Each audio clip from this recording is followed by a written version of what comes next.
Merci à la servante Bérénice pour sa prédication.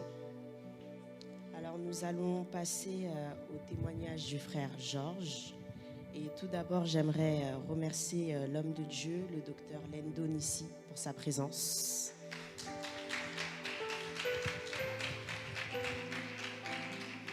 Et Georges, vous pouvez vous avancer.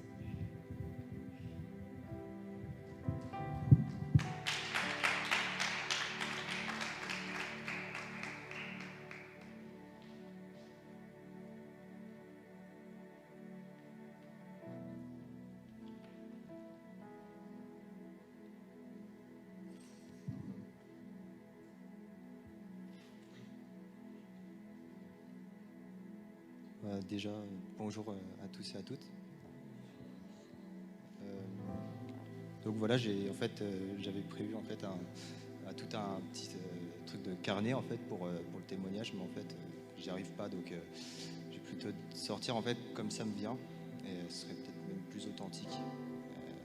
Comme quoi parfois, enfin je me dis faire les choses un peu carrées et tout ça, un peu toujours strict, organisé, finalement parfois ça peut capoter, et donc, du coup je me dis je vais le faire comme ça, authentique, donc un cœur disposé comme j'avais entendu.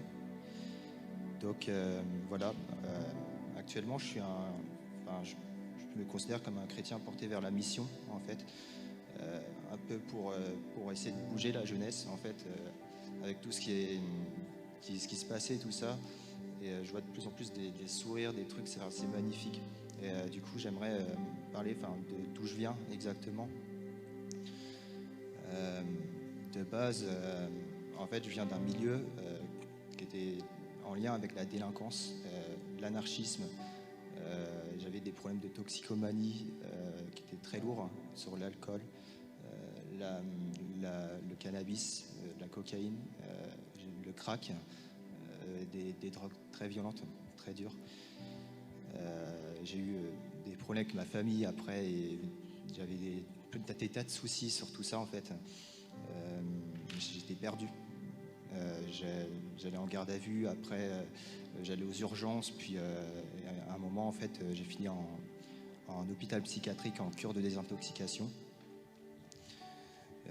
Et j'y suis sorti, mais je replongeais encore plus loin, et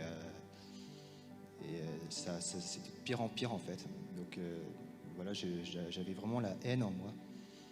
Et une autre fois, j'ai enchaîné une deuxième cure de désintoxication où j'ai rencontré quelqu'un, comme ça, j'étais sur le coin cigarette en fait, et elle me dit en fait, Dieu a un plan pour ta vie. Il faut savoir, je connaissais pas Dieu, tout ça.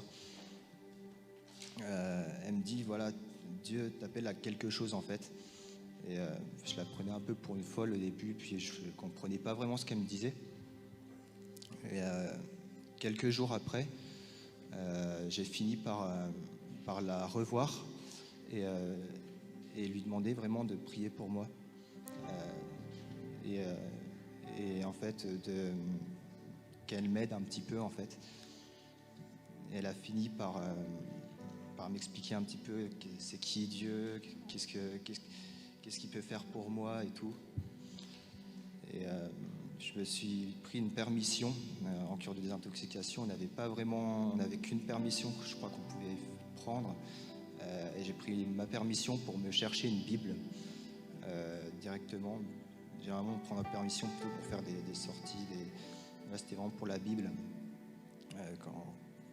Quand j'ai commencé à la lire, en fait, je sais pas, les mots me parlaient, mais je l'ai refermé en fait. Je l'ai refermé, et c'était plus une Bible de collection presque pratiquement. Et puis j'ai arrêté de prier. Et au fil du temps, quand je suis sorti de cure de désintoxication, je me suis mis petit à petit à replonger encore, mais à repenser à Dieu, à ce qui était dit, écrit dans la Bible.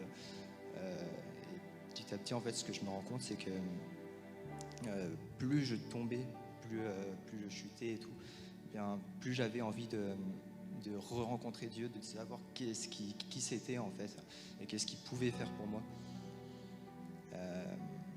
Et exactement la date, le 17 avril 2021, j'ai été touché fortement, comme un peu foudroyé. À l'Heureux, je me souviens, c'est vers Rennes en fait. Et je ne savais pas ce que c'était, mais c'était brûlant en moi en fait. Et j'appelais comme ça en panique justement celle que j'ai rencontrée qui s'appelle Christine, qui est aujourd'hui ma marraine. Et je disais voilà, qu'est-ce que j'ai et tout ça, c'est pas normal que je suis comme ça, est-ce que je suis devenu fou? Et elle me disait c'est l'Esprit Saint en fait, c'est l'Esprit Saint. Et ensuite elle priait pour moi et tout. Et ma famille croyait que j'étais devenu complètement fou. Donc ils voulaient appeler les urgences alors que j'avais une guérison en fait. Et du coup, le lendemain, j'ai dû partir de chez moi. J'ai dû clairement partir de chez moi, prendre mon sac et sans vraiment savoir où j'allais en fait. Je ne sais même plus vraiment où j'allais, mais en tout cas, petit à petit, ça m'a amené à avoir mon propre appartement.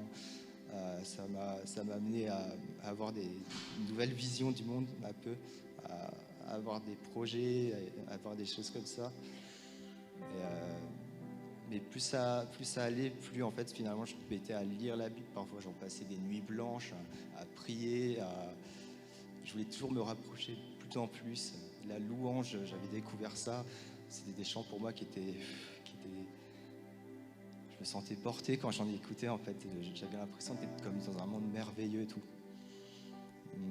En 2022 justement, je crois que c'était en 2022, j'étais dans un rassemblement où là ça brûlait encore plus fort et j'avais un peu peur parce que je connaissais pas tout ça. Je connaissais pas le bonheur, tout ça. Pour moi c'était un peu inconnu. Et je me souviens d'une louange qui était tu traces un chemin, qui m'a vraiment parlé. Genre vraiment ça me parlait sur le sens où le Seigneur traçait un chemin pour moi. Et parmi les péripéties que j'ai eues, parmi là où il m'a amené, c'était un peu tortueux franchement, mais il m'a amené vers quelque chose. Et je le découvrais petit à petit. J'ai fait une troisième rechute, enfin une autre rechute encore sur le crack. Et ça m'a amené, conduit justement à une autre hospitalisation, mais cette fois en psychiatrie. Sauf que cette fois, c'est pas passé comme ça s'est passé avant. Je me suis remis debout en, je crois, 3 jours en psychiatrie. Et en fait, je me suis mis à évangéliser des patients. Je voulais, parce que j'avais que ça à faire en fait. Et alors, certains me demandaient des prières, de me parler de Dieu et tout, de un peu les conduire et tout. Et j'ai fait ça à tous les patients en fait. Et vers la fin, en fait, le médecin m'a dit on ne sait pas pourquoi on doit te garder encore. Et j'ai fini par sortir, en fait, parce que j'allais très bien. Et ça a été des étapes successives comme ça, où après, c'était guérison sur guérison. Une rechute aussi, mais puis re-guérison. Et petit à petit, en fait, j'apprenais à ouvrir mon cœur aussi, à apprendre aussi que c'est comme un processus, que plus j'ouvre mon cœur et plus j'accueille Dieu, et que seul Dieu en fait est celui qui peut me guérir de tout ça. Et ni les médecins, tout ça n'auraient pu, même si les médecins c'est important, tout, faut pas négliger la médecine, mais dans mon cas c'était vraiment Dieu qui m'a amené petit à petit une guérison. Donc ça m'a amené aussi petit à petit à ouvrir une chaîne qui s'appelle Jeunesse debout pour Christ, en parlant de l'addiction, de la criminalité également, sur la prévention, comment s'en sortir, de l'environnement.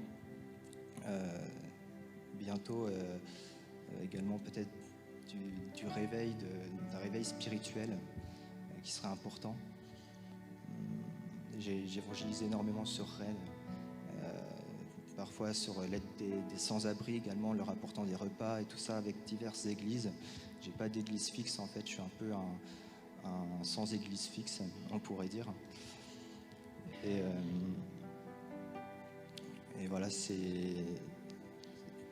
pour moi c'est vraiment un mode de vie, c'est quelque chose dont je suis particulièrement porté à faire, malgré malgré un peu parfois la situation, on me demande qu'est-ce que tu fais dans la vie, je travaille pour Dieu.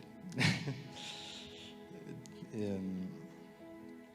ensuite, également, j'ai pour projet de sortir un livre également, en parlant aussi du réveil spirituel, peut-être, allons savoir, d'un nouveau monde, plus vivable, et plus relationnel, plus uni.